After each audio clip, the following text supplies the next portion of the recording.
एक वो टीम थी जिससे इंडिया के सामने 20 ओवर्स में 120 रन चेज नहीं होते थे, और एक ये टीम है जिसने इंडिया के सामने 120 रन सिर्फ और सिर्फ 5 ओवर्स में आकर चेज कर लिए हैं। जी हां भाई साहब, फाइनली फाइनली फाइनली पाकिस्तान ने इंडिया को हरा दिया है।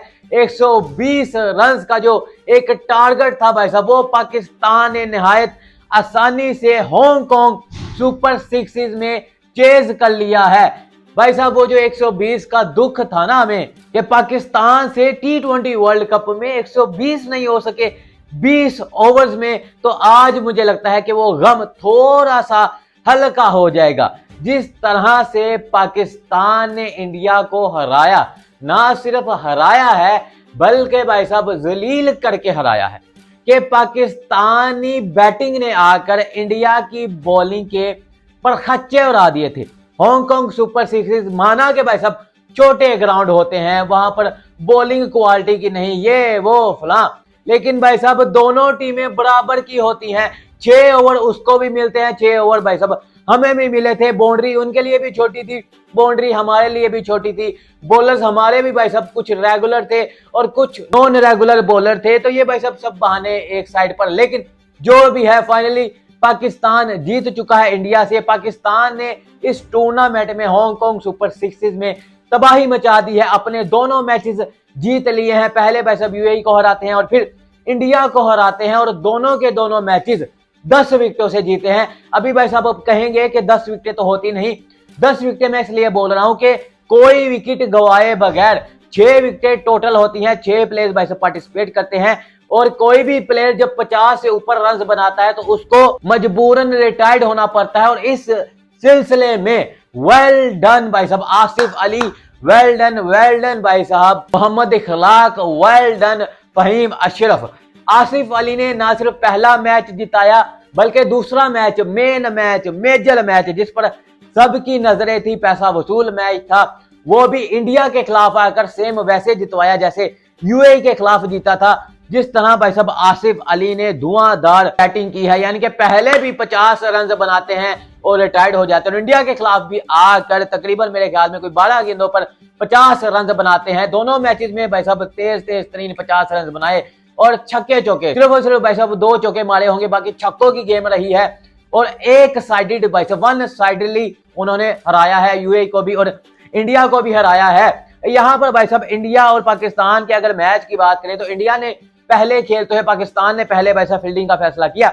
इंडिया को बोला कि आप आए और दिखाएं जरा अपना जलवा जो भी है भाई साहब। हांगकांग सुपर सिक्सेस इतनी देर के बाद वापस आया है। पाकिस्तान अभी तक याद रहे कि 5 दफा ये टाइटल जीतकर सबसे ज्यादा अपने नाम भाई साहब टाइटल किया है। इंडिया अभी तक ये टाइटल 1 दफा जीता हुआ है। तो भाई साहब इंडिया की टीम आती है, 119 रन बनाती है, 2 आउट उनके हो जाते हैं। फिर भी भाई साहब उनके जो रॉबिन उटप्पा भाई साहब वो मारते हैं 8 बॉलों पर 31 रन।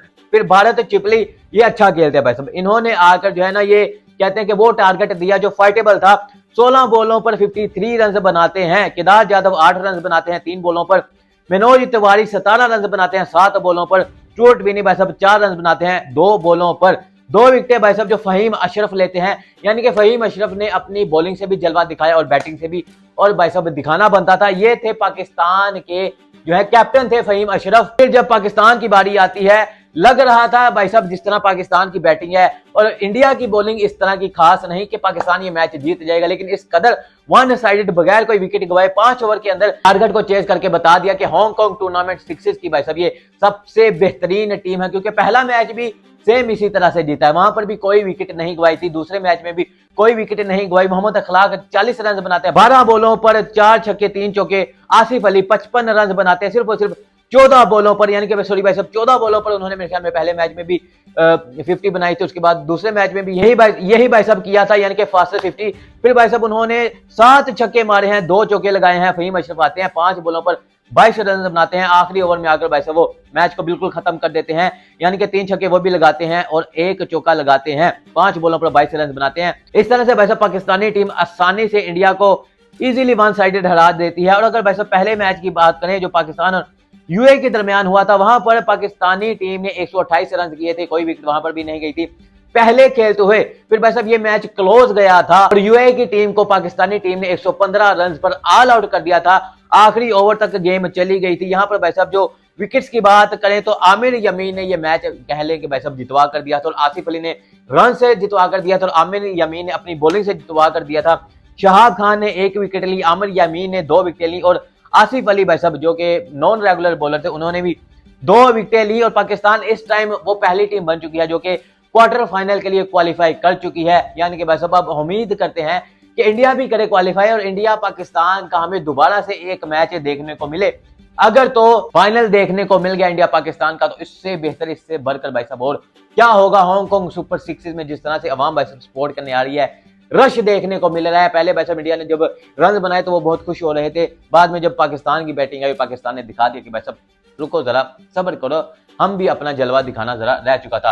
आप लोग कमेंट करके जरूर बताने कि भाई साहब क्या इंडिया और पाकिस्तान का फाइनल इस हांगकांग सुपर सिक्सेस में हो सकता है या फिर नहीं, कमेंट करके जरूर बताना। आज की वीडियो के लिए इतना ही। वीडियो अच्छी लगी हो तो वीडियो को लाइक फॉलो शेयर जरूर करना। मिलेंगे अपनी अगली वीडियो में, तब तक के लिए टेक केयर।